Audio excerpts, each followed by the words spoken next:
Hey everyone, Harry here to talk about AG prospective nominee number 2, Pam Bondi. First, a quick obit for the now dead nomination of Matt Gaetz. I'd been talking about this, but I think there was, and I hold to this as things have developed, a distorted focus on the ethics committee report. The R's had succeeded in keeping it bottled up. These things do have a way of leaking out, and we know that some information already has been hacked. We know that an attorney for 2 of the women that Gaetz ostensibly had sex with had given some details. We were going to see more of them. But I think that was all small potatoes, and the real game was, would Gaetz have to undergo a normal confirmation proceedings? And some pretty big gun senators, and it only would take 4 Republicans here. Casey is now conceded in Pennsylvania, giving the R's 53. So 4 our senators and the Democrats would be able to force the normal process. And that normal process would just have been blood all over the floor for Matt Gaetz. It begins with a long FBI interview, answers every question about his accusers. A false answer is a felony, 1001 to the FBI, and that's an actual statute that, unlike, say, perjury, the Bureau and DOJ really do prosecute. Of course, all of that's out the window with Trump, but it's a serious matter. And then just all the conduct. They had proffered the very lame defense. Well, the department didn't bring charges, so he's been cleared. Just a total non sequitur. What the department decided was not clear. We can prove this beyond a reasonable doubt, given some testimonial problems with the main witness, the minor girl with whom Gaetz was alleged to have sex. But there's just one beyond a reasonable doubt for that set of facts, which were pretty detailed and arcane, because the federal law, to have a violation of federal as opposed to state law, required that she be minor and the travel, etc. It was nowhere in the neighborhood, in the continent, of clearing him on all these allegations, which he has complicated for himself by steadfastly denying, meaning he's in trouble and in an immediate,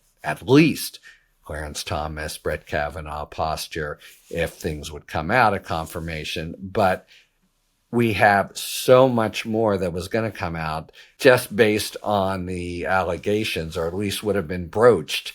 And I think very few people would have believed Gaetz, but we're talking about a whole lifestyle with Joel Greenberg now doing 11 years in federal prison involving Schedule 1 drugs, MDMA, which people have kind of put secondary here, but in the DOJ, repeated use of Schedule 1 drugs after law school, forget about it in terms of even the lowest level clearance. But all this would have been served up to the senators in more detail than the ethics committee would have been able to broach. You would have had witnesses' drug use, apparently maybe another minor sexual partner, but even the non-minor sexual partners, it looks like we had pretty credible allegations of prostitution, paying for sex, not a federal crime, but definitely not something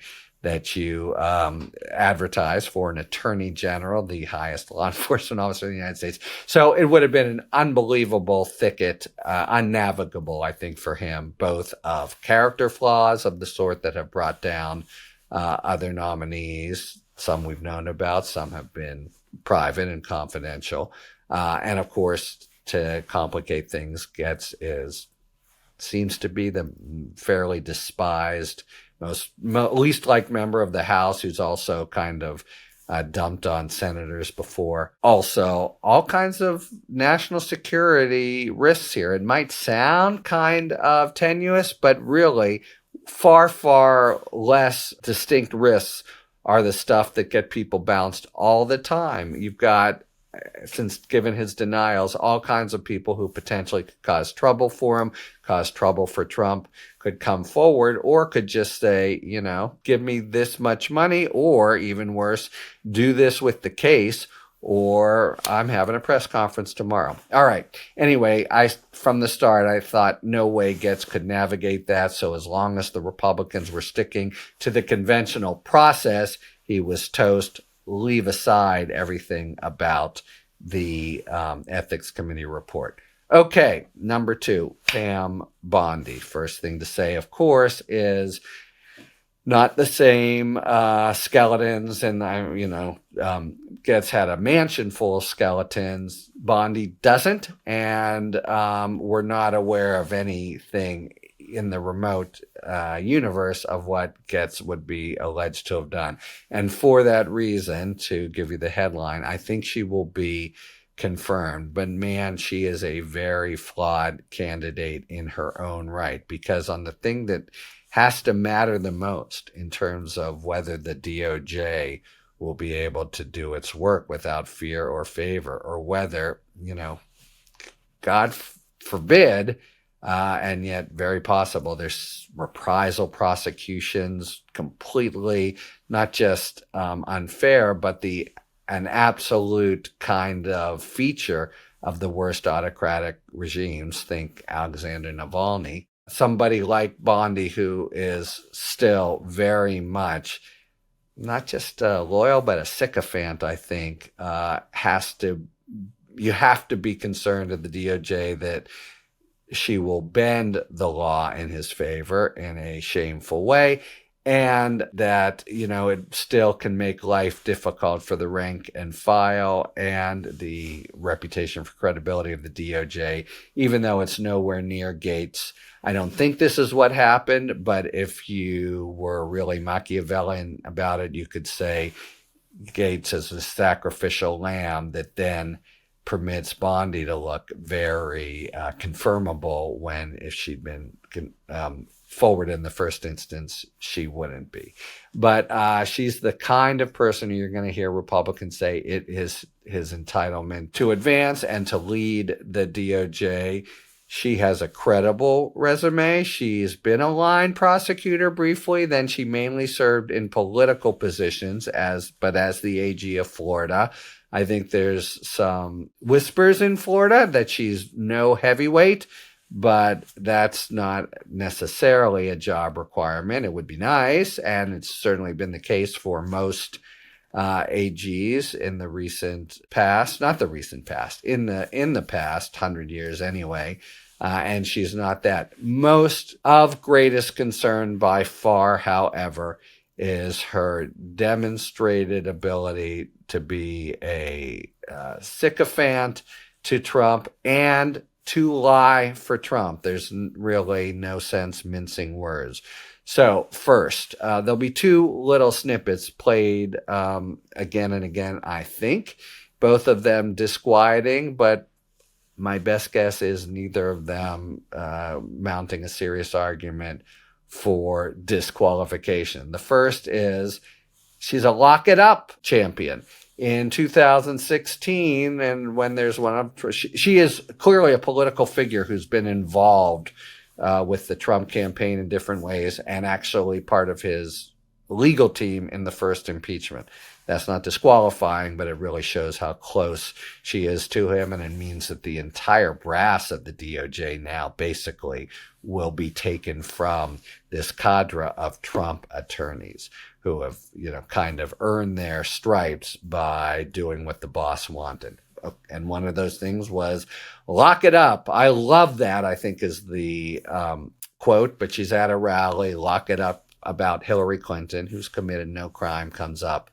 And let's just do this thought experiment on both problems with Pam Bondi. Think about Merrick Garland saying of Donald Trump, who, by the way, is a much, much stronger case for being a criminal. Lock him up before he came in. No way he could get confirmed. No way you would want him confirmed. You don't want a attorney general with such a preformed view of, especially when it's one that is in fact wrong on the merits, bogus on the merits. So that's like the first thing.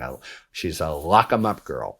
And then second, she is, there's a lot of people in Trump universe who are, and many of them are now going to populate the government, but she is one of them.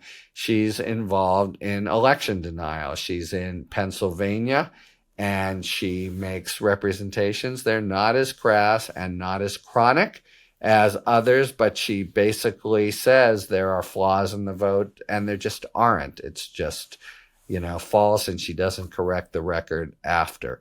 So, again, make the thought experiment with Merrick Garland, now.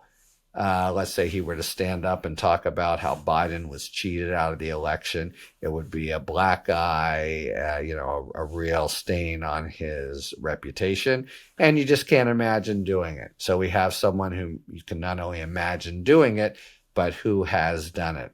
That's not the kind of person, I think, on objective terms, you want to exercise the awesome, breathtaking power of an attorney general who is supposed to do justice without fear or favor, and certainly not bend towards political favoritism of the president that appointed her.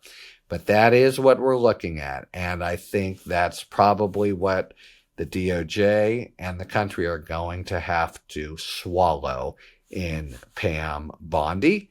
And, she may have a softer approach than the obvious sledgehammer tendencies of Matt Gaetz, but she also, I think, will take her job as a deconstruction or a demolition of much of DOJ's work. She may also, most grievously, sign on to meritless political prosecutions or reprisal prosecutions, and not just prosecutions, all kinds of ways you can make life hell for the Jack Smiths of the world without actually bringing an indictment. So will she do that kind of rank corruption of AG duties? Based on the record, you got to worry about that as well. So that's where we stand, I think, a choice that will seem as a breath of fresh air to the Republicans in the Senate, but should, in fact, strike us as far from a breath of fresh air and a real basis for concern. She may, as Jeff Sessions say, or John Ashcroft did, actually take her institutional role seriously. She has, after all, in the past, represented a sovereign, Florida, in their law enforcement interests.